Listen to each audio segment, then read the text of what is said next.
Salam dan bahagia, Bapak Ibu Guru yang hebat. Perkenankan, saya Friska Prautami Dewi, calon guru penggerak Angkatan 7, akan memaparkan tentang koneksi materi dari modul 2.1 tentang pembelajaran berdiferensiasi. Adapun tujuan khusus dari koneksi materi modul 2.1 ini adalah: yang pertama, calon guru penggerak dapat menjelaskan apa konsekuensi dari keragaman murid-murid yang ada di kelas mereka. Yang kedua, calon guru penggerak dapat menunjukkan pemahaman tentang yang dimaksud dengan pembelajaran berdiferensiasi.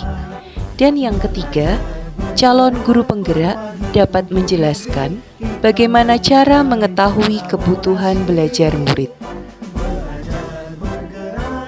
Seperti yang diutarakan oleh Ki Hajar Dewantara, bahwa pendidikan adalah menuntun segala kekuatan kodrat yang ada pada anak-anak, agar mereka sebagai manusia maupun anggota masyarakat dapat mencapai keselamatan dan kebahagiaan yang setinggi-tingginya. Dan sebagai pendidik, tentunya kita menyadari bahwa setiap anak adalah unik dan memiliki kodratnya masing-masing. Sehingga tugas kita sebagai guru adalah menyediakan lingkungan belajar yang memungkinkan setiap anak untuk dapat tumbuh dan berkembang secara maksimal sesuai dengan kodratnya masing-masing, dan memastikan bahwa dalam prosesnya anak-anak tersebut merasa selamat dan bahagia. Mengingat bahwa setiap anak memiliki kodratnya masing-masing, yang berarti setiap anak memiliki karakteristik yang beragam. Oleh karena itu,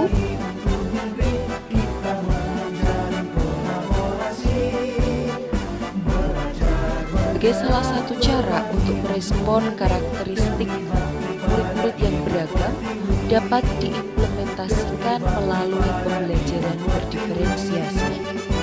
Pembelajaran berdiferensiasi menurut Tomlinson pada tahun 1999, pembelajaran diferensiasi adalah usaha guru untuk menyesuaikan proses pembelajaran di kelas untuk memenuhi kebutuhan belajar individu murid. Atau dengan kata lain, pembelajaran diferensiasi dapat juga diartikan sebagai serangkaian keputusan masuk akal yang dibuat oleh guru yang berorientasi kepada kebutuhan murid. Keputusan-keputusan yang dibuat ini adalah terkait dengan tujuan pembelajaran yang didefinisikan secara jelas. Bukan hanya guru yang perlu jelas dengan tujuan pembelajaran, namun murid-murid juga demikian. Yang kedua, bagaimana guru menanggapi atau merespon kebutuhan belajar muridnya? Bagaimana guru akan menyesuaikan rencana pembelajaran untuk memenuhi kebutuhan belajar murid tersebut? Misalnya, apakah ia perlu menggunakan sumber belajar yang berbeda, cara belajar yang berbeda, dan penugasan serta penilaian yang berbeda? Keputusan yang ketiga adalah bagaimana guru menciptakan lingkungan belajar yang mengundang murid untuk belajar dan bekerja keras untuk mencapai tujuan belajar yang tinggi. Bagaimana guru memastikan setiap murid di kelasnya tahu bahwa selalu ada dukungan untuk mereka di sepanjang proses belajar mereka. Keputusan yang keempat adalah manajemen kelas yang efektif. Bagaimana guru menciptakan prosedur rutinitas, metode yang memungkinkan adanya fleksibilitas, namun juga struktur yang jelas, sehingga walaupun murid melakukan kegiatan yang mungkin berbeda-beda, namun kelas tetap dapat berjalan secara efektif. Dan keputusan yang kelima adalah tentang penilaian berkelanjutan. Bagaimana guru menggunakan informasi yang didapatkan dari proses penilaian formatif yang telah dilakukan untuk dapat menentukan murid mana yang masih ketinggalan atau sebaliknya, murid mana yang sudah lebih dulu mencapai tujuan belajar yang sudah ditetapkan, dan kemudian menyesuaikan rencana dan proses pembelajaran. Setelah melihat berbagai keputusan yang diambil oleh guru, sekarang kita akan melihat apa saja kebutuhan belajar dari murid. Kebutuhan belajar dari murid adalah tentang kesiapan belajar, minat murid, dan profil belajar murid. Apa itu kesiapan belajar? Kesiapan belajar adalah kapasitas untuk mempelajari materi, konsep, atau keterampilan baru. Sebuah tugas yang mempertimbangkan tingkat kesiapan murid akan membawa murid keluar dari zona nyaman mereka dan memberikan mereka tantangan.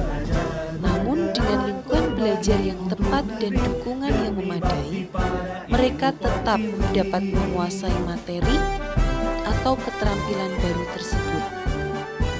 Ada banyak cara untuk membedakan kesiapan belajar.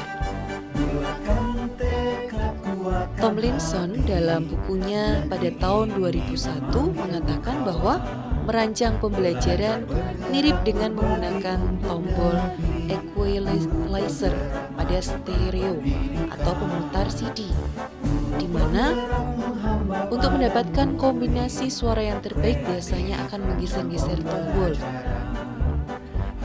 Sehingga pada saat kita mengajar pun harus menyesuaikan tombol yang tepat.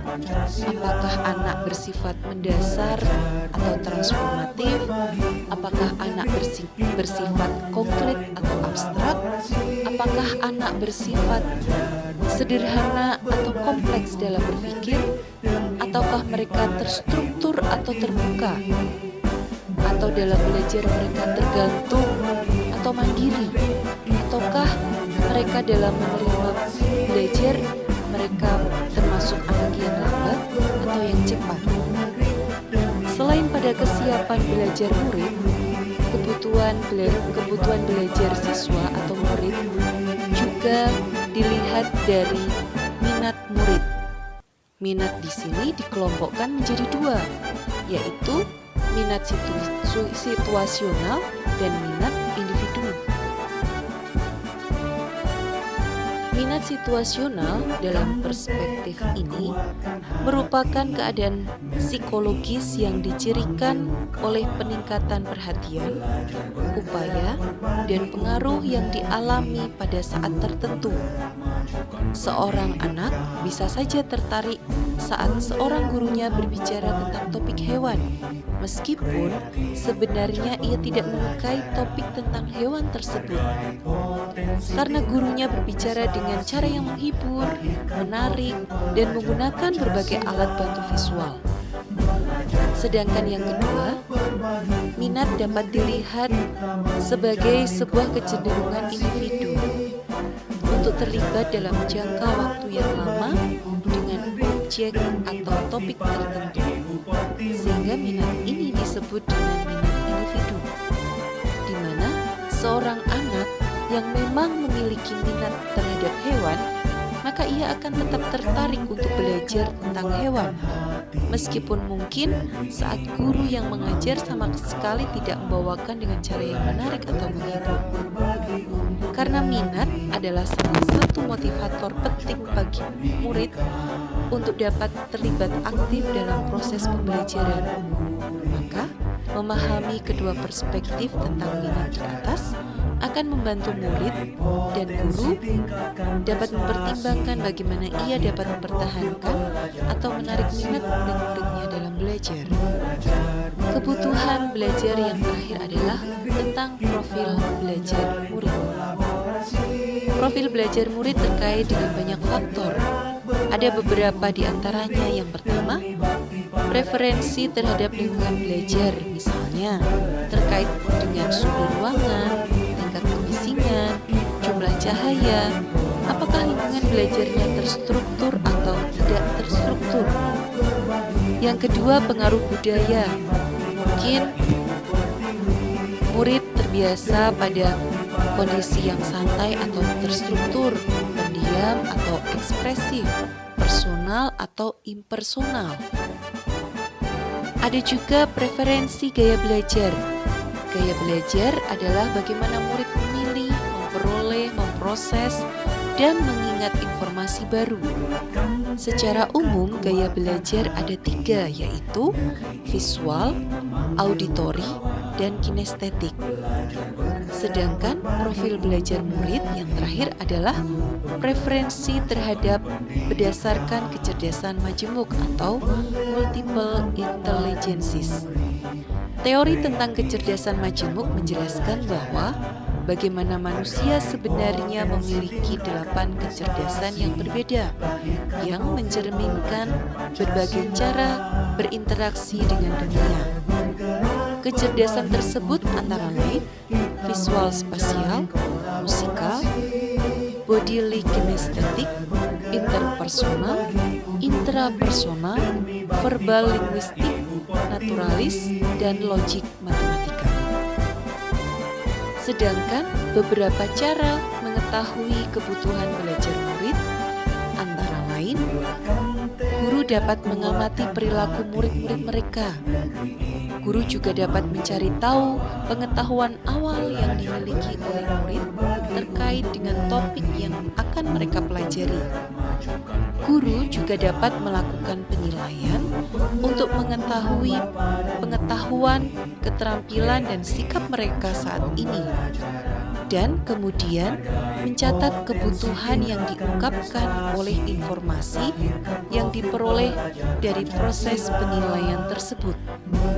Guru juga dapat mendiskusikan kebutuhan murid dengan orang tua atau wali murid. Guru juga dapat mengamati murid ketika mereka sedang menyelesaikan tugas atau aktivitas. Guru juga dapat bertanya atau mendiskusikan permasalahan dengan murid sendiri. Guru juga dapat membaca rapor murid dari kelas mereka sebelumnya untuk melihat komentar dari guru-guru yang sebelumnya atau melihat pencapaian murid sebelumnya. Selain itu, guru juga dapat berbicara atau berdiskusi dengan guru murid sebelumnya. Guru juga dapat melakukan review atau refleksi terhadap praktik pengajaran mereka sendiri untuk mengetahui efektivitas pembelajaran mereka. Demikian koneksi materi dari modul 2.1 yang bisa saya sampaikan. Terima kasih atas perhatiannya. Salam dan bahagia.